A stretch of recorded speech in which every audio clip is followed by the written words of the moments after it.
Mga sanggay, may balita ngayon, itong si Joshua Garcia, sikat na aktor, ay kinukuyog ngayon ng mga dilawan.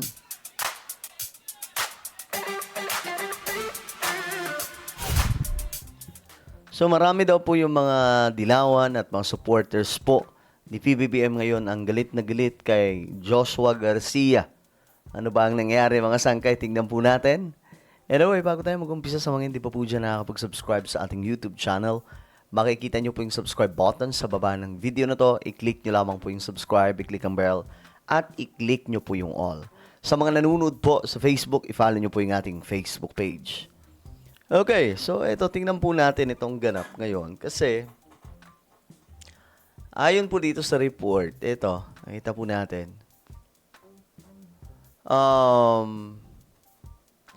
Joshua Garcia came under fire on social media after netizens noticed that his TikTok account had reposted a video seemingly expressing support for Vice President Sara Duterte, who is facing trial before the Senate Impeachment Court. So, ano bang ginawa niya sa TikTok? Ang sabi, mga sangkay, nagre-re-upload daw po ng mga videos na pumapabor kay La VP Sara. Well, ako mga sangkay, pagkakaalam ko dyan, ano talaga sila? Sila po ay mga DDS. Marami pong may mga artista din po, madami-dami din po, mga DDS. At isa po doon daw, di umano, si Joshua Garcia. So, Garcia's TikTok account reposted a fan-made video that defended Duterte and mocked the prosecution in the ongoing impeachment proceedings. Ito yan, mga sangkay. Ito daw yon. Ang daming likes, oh. Ang daming nag-react. Nasa 700,000. Tapos mayroon pong 10,000 na comments. At 48,000 na nakapag-reposted ba to or save. Nag-share, oh. 37,000 yung nag-share. The screen recordings and screenshots of Garcia's online activity circulated online. So kumalat ito mga sangkay. No, with many netizens criticizing him and accusing him of being a supporter of Duterte political camp. He is currently trending on X. Ako mga sangkaya, sa akin dalang problema yan kung ano man po ang sinusuportan. Kahit nga po yung mga dilaw. Ako, natuto po akong rumispeto ako. To be honest, hindi ko po gusto yung mga dilaw. No? Hanggang ngayon. Hindi po ako part ng mga dilawan natin. Never po tayong nakikipag kampihan sa kanila. At kahit po yung parang nakikipagsalamuha sa kanila. Pero, ito naman ang sa akin. Kahit magkaiba tayo ng opinion, nire-respeto ko yun. Ang problema sa Pilipinas, wala pong ganun. Marami po kapag halimbawa, nakita nila na ang kanilang hinahangaang tao, iba ang sinusuportahan na hindi pabor sa kung ano man ang kanilang sinusuportahan. Nagagalit po sila. Hindi po nire-respeto. But for me, so what kung ano man ang sinusuportahan ni Joshua? So what kung anong sinusuportahan nito mga dilawan? Dati, galit na galit ako sa mga yan. Pag sinabing dilawan ay parang, talaga ako dyan? Bad trip ako. Pero ngayon, natuto kong irespeto kahit po yung mga DDS. Kahit sino na hindi pabor sa kung ano ang paniniwala ko, nire-respeto ko. Dati kasi talagang nakikipagbakbakan po tayo di ba? Nakikipagbardagulan po tayo mga sangkay. So, eto, ang dami pong nag-screenshots daw po. Kalat na kalat nga daw po ito ngayon, mga sangkay. Ayan.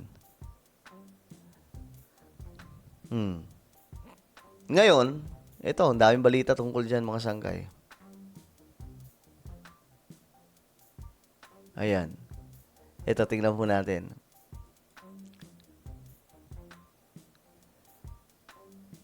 Iyak ang mga kakamping ng malamang DDS si Joshua Garcia.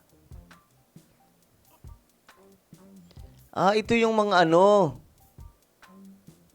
Okay.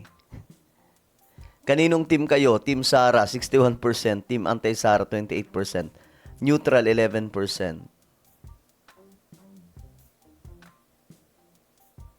Okay. Bura-bura na.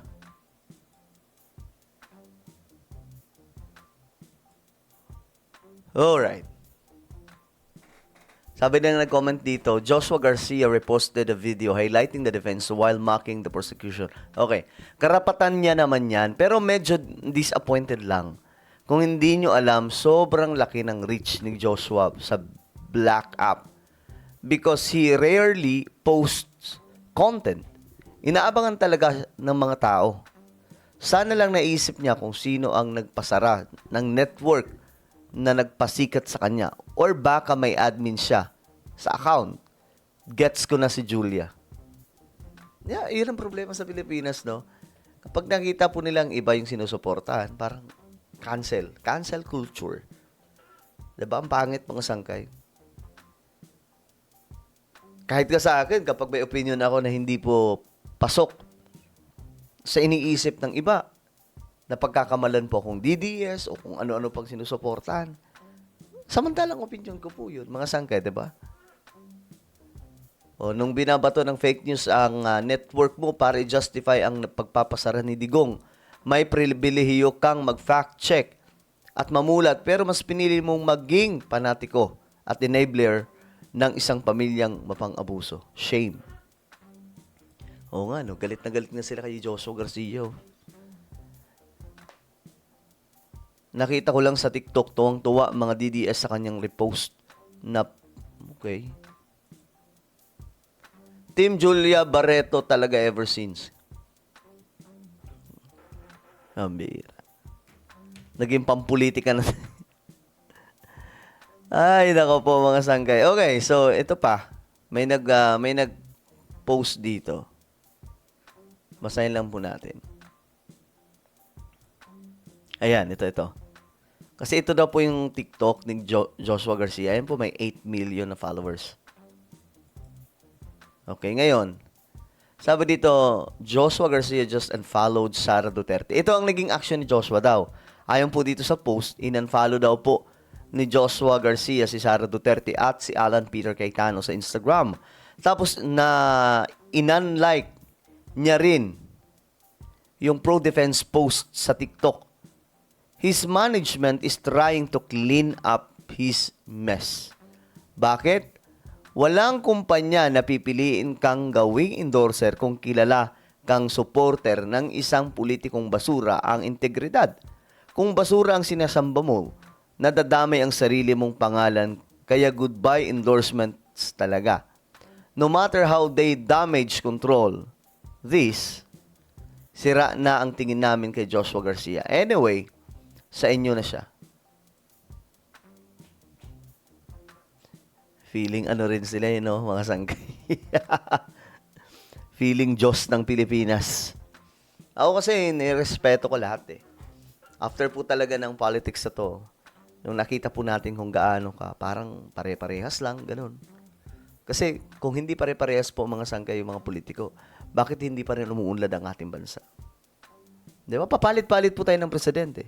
May naging presidente na ng Dilaw. May naging presidente ng Duterte. Marcos, may naging presidente na si Noynoy, si Corazon Aquino, si Ramos, Erab. Marami na naging presidente. Kamusta ang Pilipinas after Ferdinand D. Marcos? 'Di ba? Parang ganoon pa din eh. Lumala po ang sitwasyon. Kasi nung panahon ni Ferdinand E. Marcos, Tiger of Asia po tayo. 'Di ba? Tiger of Asia. Tapos ngayon, from Tiger of Asia, naging kuting na lamang po tayo. Mambira. Okay, well, parang dito daw, in-unfollow si Sara ni Joshua. Pero tingin ko, ito na po yung ano niya. Ito na po yung management niya. Ito po yung gumagawa ng paraan. Para linisin. Kasi syempre, sayang din yung mga endorsement. Alam niyo naman sa Pilipinas, uso po yung cancel culture para po tayong Amerika. Ganyan po sa US, mga sangkay. Pambira. Well, ano po ang inyong opinion? Comment down below. Meron tayong YouTube channel. Ito po ay Sangke Revelation. Hanapin nyo po ito sa YouTube ngayon din. Kapag nakita nyo na, i-click nyo po yung subscribe, i-click ang bell, at i-click nyo po yung all. Ako na po ay magpapaalam. Mag-iingat pong lahat. God bless everyone.